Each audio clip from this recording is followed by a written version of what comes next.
Hi everyone, welcome back. കൊച്ചിയിൽ നടിയെ ആക്രമിച്ച കേസിൽ മഞ്ജു വാര്യരുടെ മൊഴി നിർണായകമാകും എന്ന പ്രതീക്ഷയിലായിരുന്നു പ്രോസിക്യൂഷൻ. എന്നാൽ ദിലീപിന്റെ അഭിഭാഷകൻ രാമൻ പിള്ളയുടെ ക്രോസ് വിസ്താരത്തിൽ മൊഴികളിൽ വൈരുദ്ധ്യം കണ്ടെത്തിയത് ദിലീപിന് സഹായകരമായി. പൊതുവെ ഈ നടിയെ ആക്രമിച്ച കേസിൽ അതിലെ 1 മുതൽ 6 വരെയുള്ള പ്രതികൾ കുറ്റക്കാരാണെന്ന് കോടതി കണ്ടെത്തുമ്പോഴും ഇതിന്റെ ഗൂഢാലോചന തെളിയിക്കപ്പെടുന്നതിൽ പരാജയപ്പെട്ടു പോയി പ്രോസിക്യൂഷൻ എന്നുള്ളതാണ് നമ്മൾ കണ്ടുകൊണ്ടിരിക്കുന്നത്. അതിൽ തന്നെ മൊഴികൾ നിർണായകമാവും എന്ന് തന്നെയായിരുന്നു പൊതുവെ വിലയിരുത്തൽ. കാരണം സിനിമാ മേഖലയിലുള്ളവരുടെ മൊഴികൾ നേരത്തെ തന്നെ അന്വേഷണ സംഘം രേഖപ്പെടുത്തിയിരുന്നു.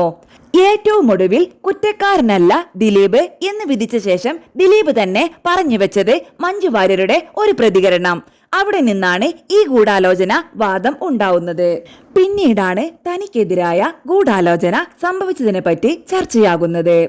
ഈ വിധി പ്രസ്ഥാനം വരുമ്പോഴാണ് അടച്ചിട്ട കോടതി മുറിയിൽ ഓരോരുത്തരും പറഞ്ഞ മൊഴികൾ എന്തായിരുന്നു, ആ മൊഴികളിലെ വൈരുദ്ധ്യം എന്തായിരുന്നു, ആ വൈരുദ്ധ്യം എങ്ങനെയൊക്കെയാണ് പ്രതികളെ ശിക്ഷിക്കുന്നതിലും മോചിതരാക്കുന്നതിലും നിർണായകമായത് എന്നുള്ളതാണ്. അവസാനം മഞ്ജുവിന്റെ മൊഴിയുടെ വിശദാംശങ്ങൾ പുറത്തു വരുമ്പോൾ എന്താണ് മഞ്ജുവിന്റെ മൊഴി, ആ മൊഴിയിലെ വൈരുദ്ധ്യത്തെ എങ്ങനെയാണ് ദിലീപിന്റെ അഭിഭാഷകൻ കോടതിയിൽ ചൂണ്ടിക്കാട്ടിയത്.